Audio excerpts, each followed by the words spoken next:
बिस्मिल्लाहिर्रहमानिर्रहीम। अस्सलाम वालेकुम नादरीन, आप यूट्यूब चैनल देख रहे हैं, मैं इमरान खान हूं। नादरीन, सबसे पहले डोनाल्ड ट्रंप का स्टेटमेंट।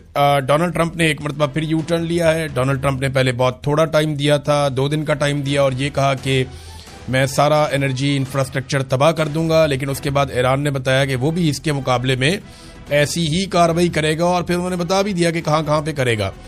फिर ईरान ने 2 हमले किए इसराइल के ऊपर इस नौयत के कि जिसके बाद खतरे की घंटी बज गई और फिर डोनाल्ड ट्रंप ने कहा जी कि मैं 5 दिन का मजीद वक्त दे रहा हूं और इसके अंदर कोई मुज़ाकरात हो जाएंगे। डोनाल्ड ट्रंप के दावे अपनी जगह पे, ईरान जो है वो लगातार मुस्तरद करता चला आ रहा है, उसके मामलात अपनी जगह पे। अब एक मरतबा फिर वो 5 दिन जब गुजरने का वक्त आ रहा था तो ट्रंप ने 10 मजीद दिन आगे बढ़ा दिए हैं। ट्रंप का पहले आप ट्वीट देख लें जो डोनाल्ड ट्रंप ने किया। ईरानी हुकूमत की दरख्वास्त के मुताबिक बराए करम इस बयान को इस बात की नुमाइंदगी समझा जाए कि मैं तवानाई के प्लांट्स की तबाही के अमल को 10 दिन के लिए रोक रहा हूं, जो पीर 6 अप्रैल 2026 शाम 8 बजे ईस्टर्न टाइम तक मुअत्तल रहेगा। मुज़ाकरात जारी हैं और फेक न्यूज़ मीडिया और दीगर के बरक्स गलत बयानात के बावजूद ये बातचीत बहुत अच्छे तरीके से आगे बढ़ रही है। इस मामले पर आपकी तवज्जो का शुक्रिया, ये ट्रंप ने कहा। यानी एक मरतबा फिर ट्रंप ने 10 दिन दे दिए कि जनाब 10 दिन और हम मुज़ाकरात कर लेते हैं। अब ये ट्रंप ने 10 दिन और क्यों दिए, सवाल तो ये पैदा होता है, ट्रंप ने 10 दिन दिए हैं या 10 दिन लिए हैं? अगर तो इन्होंने एक बड़ा हमला करना है जिसके बारे में अमेरिका से खबरें आ रही हैं, उनके अपने सहाफ़ी और सोर्सेज दावा कर रहे हैं और इस किस्म की तैयारियां भी मिडल ईस्ट में देखने में आ रही हैं। ईरान भी कहता है कि यहाँ पे कोई फॉल्स फ्लैग ऑपरेशन करने की तैयारियां हो रही हैं, यानी पाकिस्तान में कोई कार्रवाई हो सकती है, ईरान और खलीज में कोई कार्रवाई हो सकती है। मस्जिद अक्सा के बारे में उन्होंने कहा जी वहाँ पे कुछ फॉल्स फ्लैग ऑपरेशन हो सकता है और हरमैन शरीफैन के इलाकों में जो है वहाँ पे कोई कार्रवाई करके तो ईरान के खाते में डाल के सबको इकट्ठा करके हमला किया जा सकता है। ये ईरानी सोर्सेज कह रहे हैं कि इस तरह हमारे खिलाफ किया जा सकता है। तो अगर तो कोई बड़ा ऑपरेशन करना है तो उसके लिए इसका मतलब है कि मजीद टाइम दरकार है, तो ये टाइम गेन किया गया है।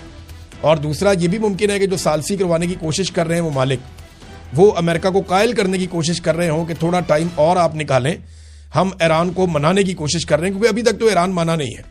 ईरानी की आदत यह समझती है कि ये मुज़ाकरात सिर्फ इंटेलिजेंस गैदरिंग का जरिया है, यानी इन मुज़ाकरात के जरिए से जो ईरानी लीडर्स हैं जो बाकी बच गए हैं उनकी लोकेशंस पता करवाई जाएंगी और फिर उनके ऊपर ताबड़तोड़ हमले किए जाएंगे, जैसा कि कुछ अरसा पहले अली लारिजानी के ऊपर अटैक किया गया था, जैसा कि आयतुल्लाह अली खामनेई के ऊपर अटैक किया गया था।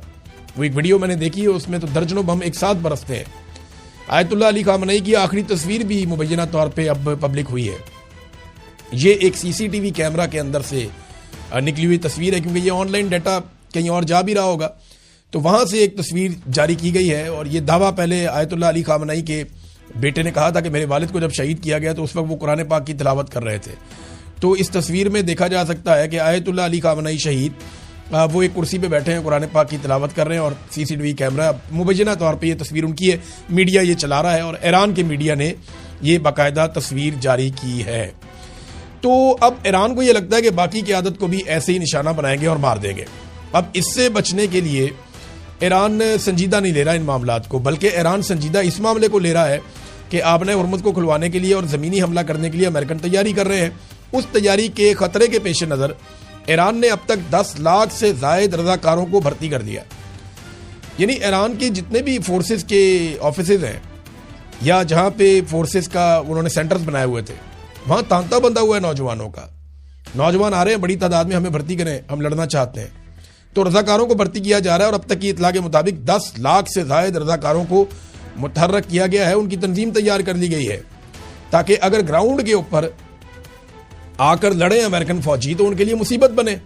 अब इसमें तो खुदकुश हमले भी हो सकते हैं और बहुत सारी चीज़ें भी हो सकती हैं, तो ये कोई ऐसी जगह अमेरिकन के लिए नहीं होगी जहाँ पे वो आएंगे और आराम से आके वो कब्जा कर लेंगे। यहाँ लड़ाई किसी और नौयत की होगी।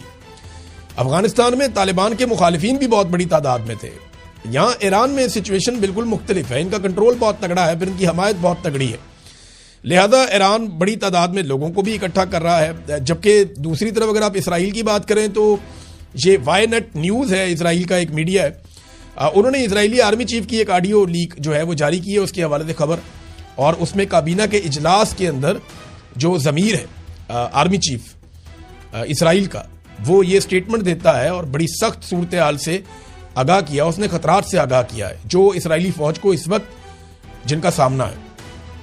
उसने कहा कि इसराइली फौज ऑपरेशनल और अंदरूनी दबाव की वजह से अंदरूनी तौर पे टूट फूट का शिकार हो रही है। फौज की जरूरियात बहुत ज्यादा बढ़ रही हैं। हमें मजीद ताज़ा भर्तियों की बेहद जरूरत है, जबकि हुकूमत ताज़ा भर्तियों में इजाफे के लिए कोई कानून साजी भी नहीं कर पाई है।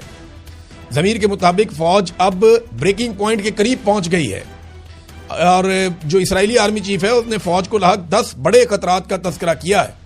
यानी इसराइली फौज की भी सूरत हाल इतनी अच्छी नहीं है। पब्लिक की तो पहले ही मैंने आपको बता दिया था, उनकी पब्लिक की तो हालत ऐसी है, वो तो ज़हनी मरीज बन गए हैं बंकरों के अंदर रह रह के। मैं देखें अच्छी तरह जानता हूं, यहाँ पे नीचे बेसमेंट्स के अंदर घुस जाना, उनके अंदर रहना, कोई जिंदगी का काम ना करना, कई कई दिन वहां पे गुजारना, जैसे ही अलार्म बजे 15, 20, 25 सेकंड के अंदर अंदर अंदर घुस जाना, ये मुमकिन नहीं होता। अभी जो इसराइली सफीर है वो वहां बैठ के रो रहा है यूएन में, वो आलमी फोरम के ऊपर कह रहे हैं जनाब हमारे साथ बड़ी ज्यादती हो रही है, हमारे पास चंद सेकंड होते हैं, हमने घुसना होता है। तो भाई ईरान के साथ ज्यादती नहीं हो रही।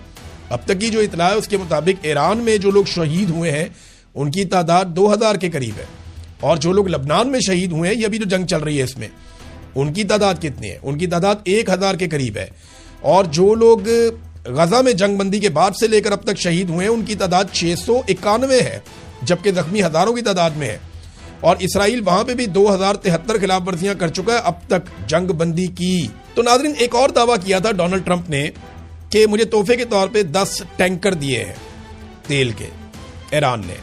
यानी वो कहा था ना, वो तोहफा मिला, गैस एंड तेल का तोहफा मिला, तो 10 टैंकर जो है ना पानी के जो आते हैं जहाज, वो ईरान ने 10 टैंकर दिए, उन पे पाकिस्तानी झंडे लगे हुए थे। वो तब से लेकर अब तक पाकिस्तान के सोशल मीडिया के ऊपर रोला पड़ा हुआ है। वहाँ लोग सवाल ये पूछ रहे हैं कि क्या वो टैंकर पाकिस्तानी कौम को मिले जो पाकिस्तान के परचम लगा के वहां से निकाले गए, या पाकिस्तान ने निकाल के किसी और को दे दिए? क्या वो हमारी कौम के लिए थे या किसी और के लिए थे? क्योंकि डोनाल्ड ट्रंप तो कह रहा है कि वो हमें तोहफा मिले हैं, तो पाकिस्तान ने अपने झंडा देकर निकाला, तो क्या पाकिस्तानी कौम को धोखा दिया गया या ईरानी हुकूमत को धोखा दिया गया? इस किस्म के सवालात लोग बार बार पूछ रहे हैं। बार बार लोग कह रहे हैं कि जनाब ये ज्यादती की गई है। और डोनाल्ड ट्रंप का देखें, डोनाल्ड ट्रंप का ये प्रॉब्लम है, वो हर चीज खुलकर बता देता है, वो बात छुपा कर नहीं रखता, वो बात बाहर आ ही जाती है। लेकिन इसकी हकीकत कितनी है मैं आपको एक और चीज भी पढ़ के बताता हूँ। ये डाटा आप देखें, ये मैप के अंदर आपको नजर आ रहा है, अभी मैं आपको डिटेल में मैप दिखाता हूँ थोड़ी देर में। ये मैप के अंदर नजर आ रहा है बाकायदा जो टैंकर्स गुजरे हैं, बहरी जहाज जो गुजरे हैं बंदर अब्बास के करीब से, आबनाए हुरमत में से, ये उनकी तादाद के हवाले से एक डाटा है। और जुमेरात को सिर्फ 2 ईरान से मुंसलिक LPG कैरियर्स ही खलीज फारस से निकलते हुए देखे गए।